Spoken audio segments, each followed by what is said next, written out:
Hello,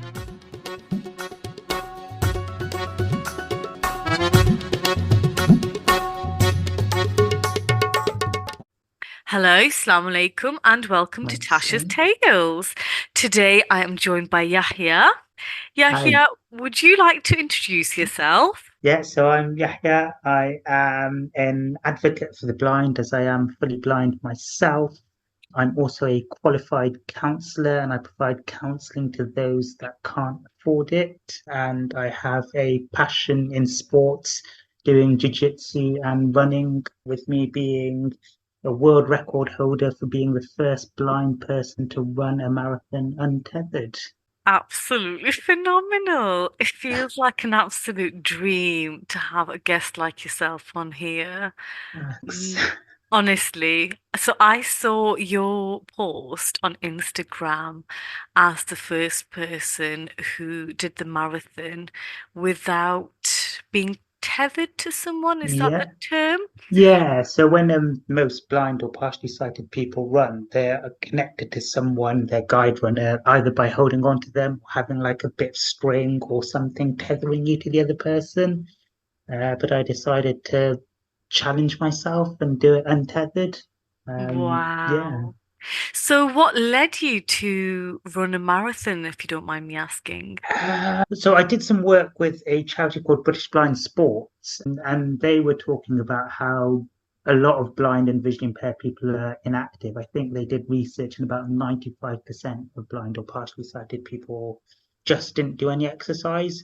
And that's incredibly unhealthy, both physically and mentally, I think. So as I was doing jiu-jitsu at the time, I did work with them to promote being more active. And then I thought I'd do something a bit different. And where I lived in Gloucestershire, Cheltenham has a half marathon every year. And so my sister Khadija saw it and was like, "Let's do this. Let's give it a go." So we signed up for that, and then just I took to running, really enjoyed it, and just wanted to keep on challenging myself. And part of that was the marathon, and part of that was doing it untethered. And now it's sort of just getting faster and better. So who did you raise money for any charities? No, no, I've got to be honest. I hate fundraising for money. I hate asking people for money. It's Fair. such a difficult thing to do, isn't it? Oh, I'm Um, and and shameless, and Yahya. and I'm I don't absolutely know, but shameless in that like department. if you have like big marathons where so many people, like for example, London, where everyone is fundraising and like everyone's talking about the cost of living crisis and things like that, and I'm just like I don't like asking for money. So it's not something I can do. So I'd rather just pay the race entry fee and do it for the fun of it than worry about the stress of trying to raise money as well. And did your sister Khadija do it with you? She did. So we started our running journey together, and she's pretty much ran every race that I have as well, though she's done a few more than me now. So yeah, we run separately, but we sort of train and talk about running and enter races together all the time. Oh, wow, amazing. Wondered if you could share a little bit of your journey with regards to being visually impaired, and is that Yeah, something that you yeah. were born with? No, no. So I lost my eyesight in 2021. So what's that? 4 years ago? 3 years ago? 3 years ago. Wow. Um, and I was sighted my entire life up until that point. So I'm 29. So for what? 26, my accent is terrible. 26, 27 years of my life, I lived as a sighted person. I always knew I would lose my eyesight, sort of, well, I was told it would happen when I was much older. So I was thinking, 70s, 80s, why worry about it now? That's, years away, and who even knows what's going to happen then? But it happened much sooner and quicker than any of us anticipated. So I lost it over a period of about 6 to 7 months, where I went from, being able to see to now not being able to see at all. And did you have a condition, a medical Yes, condition? yeah. So the main condition I have is something called macular degeneration, and it does tend to affect mostly older people, but due to a combination of probably bad genetics and bad luck and a few other things that I have wrong with my eyes, yeah, like I said, it happened much sooner and quicker than anyone would have imagined. Gosh, and that's something so significant to happen at such a young age, isn't it? How did you possibly come to terms with that? What's was there? Yeah, it's tough. I can't lie and pretend, it was a blessing in disguise or anything like that, because it wasn't. Uh, You might have heard, if you've heard any of the other sort of things that I've been on, I always tell people the story of when I was diagnosed, I left my ophthalmology appointment from the hospital and I walked right into a tree. And that sort of highlighted to me that yes, I was going to lose my sight. It was already getting bad at that point and I had to make a decision. I could laugh at the irony or break down and let it be, the end of things. And in that moment, I really did just in the middle of the street, not caring who was there, just laughed like a complete maniac and thought, it's not going to be easy, but I'm going to beat this in the fact that I'm not going to let it affect me. I'm going to live my life as fully as possible. And I've tried to live up to that as much as I can. And you really have. I mean, the marathon and you're doing your sports and doing your counseling kind of speaks for itself. Yeah, Um, it's. I say this to people. For me, it's a choice every single day when I wake up to be positive, to make the right decisions, to live life as best as I can. And it's that, we all have it on our bad days, that mental battle that we have with ourselves. hmm. Do we give up or do we keep on going? And I think for me, the better option is keep on going. And had you already trained as a counselor? So I'd already started my degree. So I'd done the first year of it and then lost my sight. So I did the last 2 years of it with sight loss. You know, the thing about doing this podcast for me, Yahya, is I've spoken to some of the most incredible people, and the tenacity people show when they've been challenged with barriers and hurdles is quite incredible. Did I you think have it's a to? testimony to the human spirit, isn't it? Mm, Even in the darkest, most horrific circumstances you can think of, people persevere, they endure, and they thrive. It really shows how beautiful and amazing we are, and how, when we have even nothing sometimes, we can succeed, achieve, and overcome. It's mm, we're amazing as people. yeah. And actually, that positive mindset is what pushes you towards that journey, doesn't it? It is, but I think I would be lying if I didn't say I'm surrounded by incredible people. I have amazing family, amazing friends. I've got, I'm lucky I have such a great support network around me.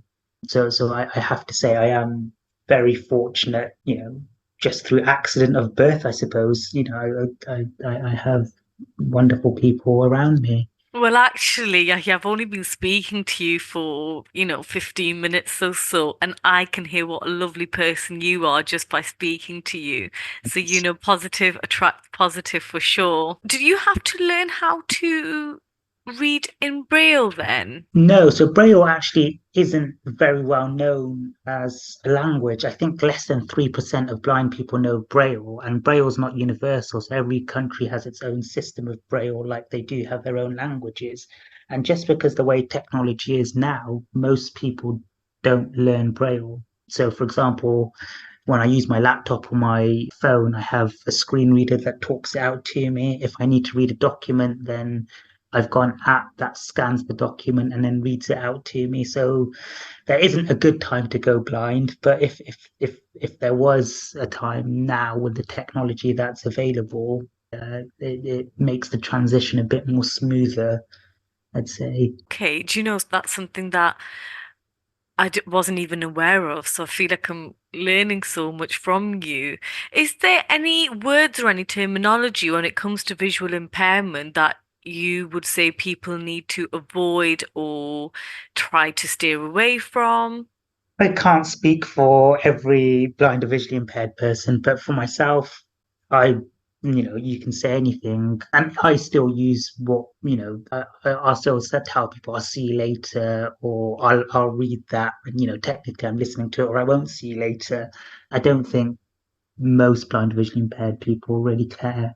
And having spoken to many other blind and visually impaired people, some of the things they say about themselves, you wouldn't believe. So I think they wouldn't be very much offended. Okay, that's really good to know. I guess for me, it's just about being mindful and making sure we're saying the right things. I don't know if you've heard of this and if someone's mentioned it to you, but have you heard of an Indian film called Sid? I think it's called Shrikant. No, I haven't. I've never watched a Bollywood film in my life. I don't know if that makes me a bad Indian, but yeah, it's not something that I've done. Or any of the dramas that they have. Yeah, So, it's not my so, thing, I so have to the say. reason why I ask is because after kind of coming across your story, I was just flicking through Netflix and I came across a film called Shrikant. And it's basically a documentary slash film of man who was born blind and his journey. And I was just so inspired and it made me really excited to speak to you because I was like, gosh, there's so many people out there with such tremendous stories, and I want to hear them all. So thank you for joining me and, sharing Like, your story. I think there are currently about 2 million blind visually impaired people in the UK alone, and it's predicted to go to 4 million by 2050. So there are a lot of us about. Just, yeah, I suppose you don't notice it all the time. In terms of your journey so far, what kind of support have you needed to, of course, it's a change in every aspect, I'd imagine. So what kind of changes or things did you need to do? I suppose getting around was the most important thing. Obviously, when you lose your sight, you lose your license, so you can't drive. I used to be a lot more spontaneous, I suppose. You could just go out and do things, whereas now I have to plan it a lot more, especially if I'm going to somewhere that I've never been before. That's sort of been the biggest change. The other thing is adapting to the technology that I need to use. I suppose, like any other person, I'm attached to my phone. It's, another limb. So changing the way I use that was very important. Yeah, I think, yeah, getting around and getting used to technology have been the two biggest changes and things that I've had to learn the quickest because they're the most important. But otherwise, I think I've tried to keep things the same. I, I don't want my lack of vision to be my defining characteristic. I'm more than my sight loss. It doesn't define you, it's just a part of your journey, right? Mhm. Yeah. And in terms of traveling and accessing certain things, have you noticed or come across anything where, people have had to tailor things to your needs or what's that kind of been like? Because I know Um, you mentioned that you love traveling, so I was just wondering yeah. what your experience has been like. So far, it's actually been really good. I haven't really had a bad experience. So I've, flown on my own, traveled on the train, been to foreign countries, and so far everything has been okay.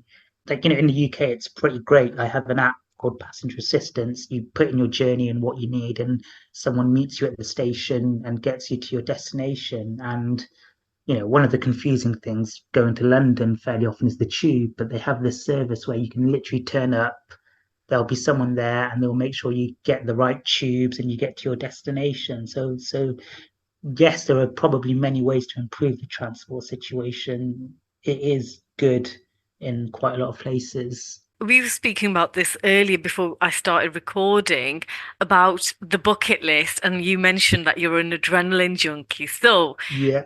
what kind of things have you done previously that, would say that really reflect Uh, your character and personality? well, I suppose one of the strange things that I do is I try and travel to the most dangerous countries on earth. So I've got a list of countries that the UK government advises people not to go to, and if you get in trouble there, they won't be able to help, and I go there. No way. So I find that quite interesting and exciting, whereas most people think that's a bit odd. What Yeah. countries have you been to so far then? So I've been to Ethiopia in the Trigay region where there's sort of civil unrest. I've done Syria, Afghanistan. I was planning to go to the Ukraine and Democratic Republic of Congo. Those are the next two on my list. And when you tell your Um, friends and family you're off to one of these countries, what do they think? they're never very happy. I think I give my mother a heart attack every single time. Yes, I think she absolutely hates it when I go away. But I'm one of those really stubborn people that once I get an idea, I just yeah, I stick to it. Most people say it's my worst quality, whereas I think it's my best it quality. absolutely is. It absolutely is. I can just hear the enthusiasm in your voice and it's infectious. Talking about heart attacks, giving your mother a heart attack, when I saw your Instagram story the other day, I was like, what? Are you okay? Do you want to tell us what Yeah, happened? yeah. So things like that happen. So sometimes you shouldn't trust technology. So I was meeting someone who I actually thought was visually impaired themselves because they'd chosen the location. It turned out they weren't, and it was just miscommunication. And they suggested to meet a motorway stop, I suppose. And I ended up walking on a motorway and then I sent a picture to my wife and I was like, I think I'm on the motorway. And she was like, you are. And she FaceTimed me and she was like, turn your camera on. Let's get you to safety. And yeah, between her and I, we got back to safety. I think it scared her more than it did scare me. I can Um, only but I, I, imagine. I tend to, yeah, my fear threshold is very high, I think. I just tend to rightly or wrongly just laugh at things, whereas other people would tend to be a bit more scared on my behalf. I've lived my life again, probably wrongly, as if I'm invincible and nothing can harm me, which probably is the wrong way to live. But I tell everyone Eh, I'm still alive and uninjured, so that proves I'm right. yeah. And not just But that, you are quite literally living your best life. I am. But again, I've been afforded so many great opportunities that I am one of those people that tries to say yes to everything and just give it a go. Because I think if it goes really well, fantastic, I've got a great story. If it goes terribly, so what? I have a great You s- story. Yeah, So yeah, I love that. I really, really love that. If you could give someone one piece of advice, what would it be? oh, yeah, that really depends on what position they are in life. It would be just keep going, treat life as a real adventure because you really don't know what's going to happen, good or bad. Yeah. And really intrigued because life must have changed a lot for you after, after that one appointment at the age of 26, 27. So, did you have to look for any support group for the blind or visually impaired? Is that something that you were So when keen? I got my diagnosis, it was the not middle, sort of start middle of COVID, and everything was closed. So it was the worst possible time. I had to wait like 7 months for an appointment anyway, which when in that situation, I'm not criticizing anyone. It was, just the way things were at that point. So nothing was open, nothing was running. So like I said, I was very, very lucky that I had family around me to support me. And it's one of those things, we were all in lockdown, and that was good because it meant that, I could feel safer, get to terms with things without having to go about day-to-day life.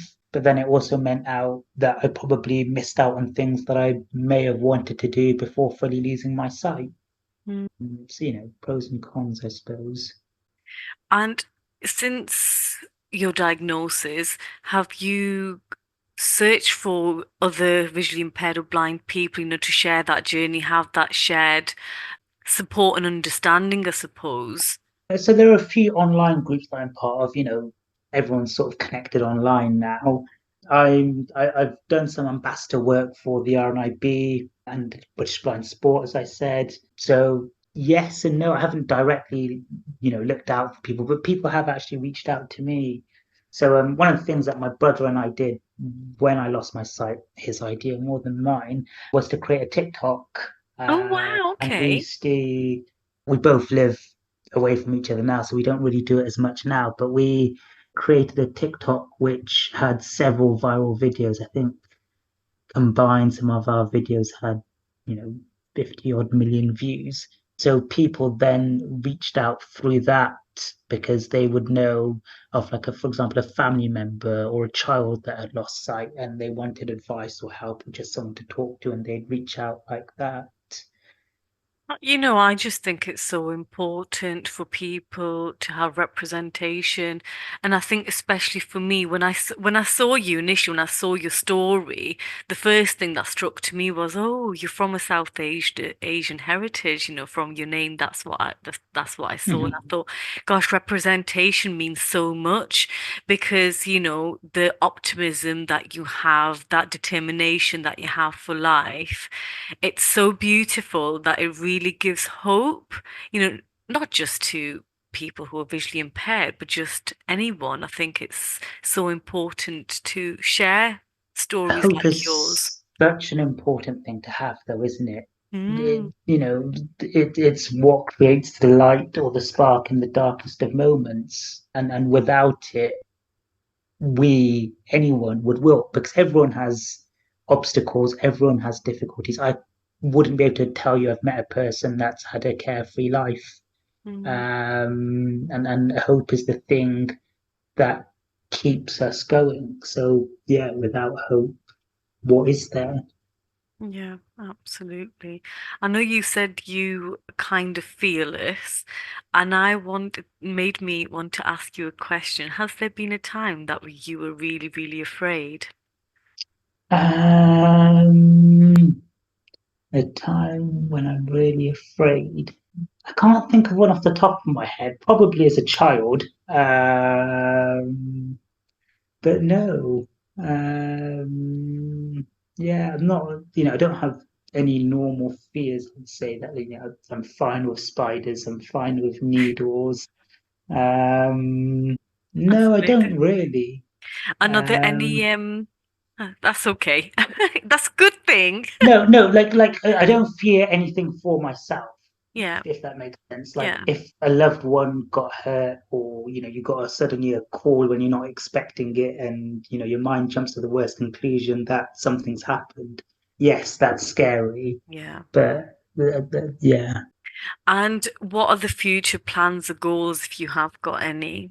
If you this, so this is a funny one because everyone just thinks this is, that there's crazy and there's insane. I'd love to try skydiving, but not a tandem skydive, one on my own. So to be the first blind person to skydive solo. I don't even know how the mechanics of that would quite work, but I'm sure there's someone out there that can help me figure it out. So And so that would be the next goal. wow. Have you been Yeah. skydiving before? I haven't even done a normal dive in all fairness, but It is amazing. It is um, wicked. yeah. I So that would mean, be the next big thing. okay. Have you told your Um, family about this? I have, and I went on national radio once and said it out loud, and no one got back to me, unfortunately. But yeah, it's out there. So if you know anyone or you ever come across anyone, point them in my direction. Yeah, absolutely. I mean, why not, right? Exactly. Why I not? guess I can relate. I'm massively I love a bit of adrenaline. I've been skydiving, paragliding. I really, really enjoy that thrill, so I can totally see why you'd want to give that a go. So, do you work as a counselor now then? Yes, so I run a organization called Insight Counseling, and I don't know if you've ever been in therapy yourself or know anyone, but it's really expensive. Most It's people will really expensive. charge, a decent therapist will charge between 50 and £60 for a 50-minute session, and you're supposed to do it every single week, which is Yeah. just a huge amount of money for anyone. And those people that can afford it, the people that can't afford it tend to need it more urgently or need it Mm. more. So I decided to start an organization that provided counseling at reduced cost. And if you can't afford to pay anything, then I don't expect you to pay anything. So yeah, that's what I do. Okay, I'll link that into the episode description. I think that's absolutely Perfect. amazing that you Yeah. do that. Really, really amazing. With regards to your support system, then, your Hmm. wife, as you've mentioned her before, Hmm. how does she feel in terms of supporting you, or, is she more anxious when you're out and about and I things? think she won't mind me saying that she's quite an anxious person in general, regardless of me.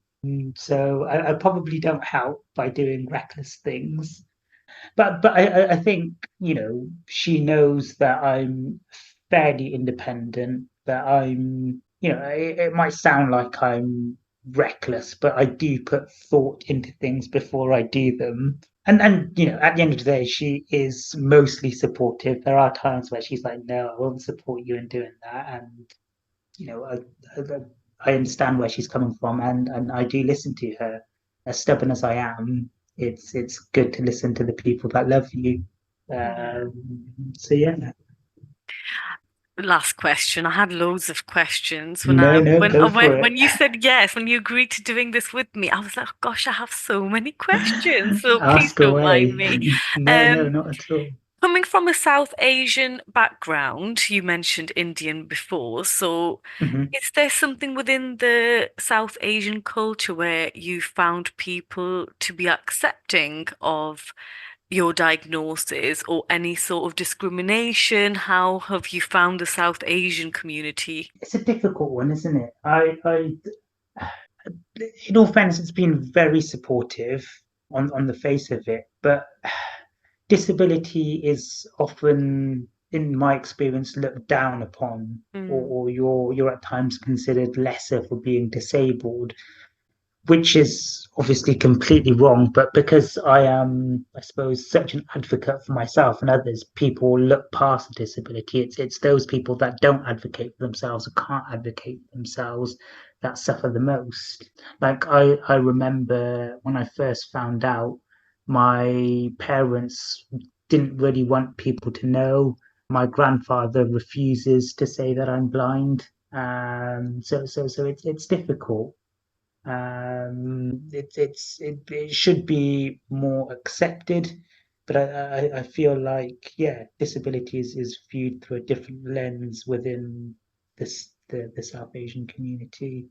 The reason why I ask is I think, and I don't mean this in an awful way, but I feel like as a society coming from South Asian background myself, I feel like we're such poor communicators that sometimes I think that's what's lacking. We just don't talk about it. We pretend it's not happening. We don't talk about it. 100%. Like And that's, I say that a lot in regards to mental health. It is just not talked about. Any issue is swept under the rug or excuses are made and it's just ignored. It's still a massive stigma and taboo. Yeah, it's yeah, brushed under the rug, tried to be forgotten about, and it's something that really does need to change, but it isn't. Like uh, I've seen mental health coverage and development in wider society as a whole in the last sort of 5 years, but within the South Asian community, it's still, not involved that much.